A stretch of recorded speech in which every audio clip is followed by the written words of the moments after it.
این پیش از همه چاره‌های پیشگیری که مثال در اون جایهایی که مثال عملیات ضد تروریستی برخوردار می شود باید که پیش از همه ما مسئله پایمال نگردن خود آزادی انسان شهروند را بینیم. چاره‌های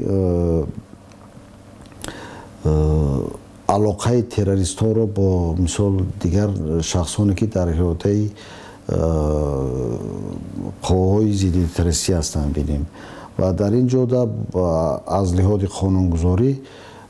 بسیار پیشنهاد درست و جا مانده است که در جایی که عملیات ضد تروریستی میگذرد باید که پیش از همه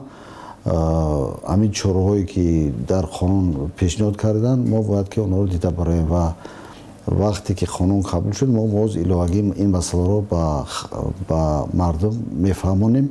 با رسمیت دراری سیم کارت ها در دوره قانون عملی میگردد و چند دانه سیم کارت میگیرد محدودیت ندارند، لیکن وقتی که سیم کارت میگیرد باید که از قید داکتیلوسکوپی گذرد. یعنی دو تغییراتی که شما گفتین، اولا اینکه در اون محلی که عملیات ضد تروریستا میشه قطع شدن اینترنت، دیگر واسطه علاقه این دیومش که مثلا یک نفر دیگر نمیتوند دو سیم کارت استفاده برده. سیم کارت دیگر مسئله تجهیزات موبیلی اینا ما در زیر نظارت گرفته میشود و ما یک قانون دیگر عمل کرده است، قانون درباره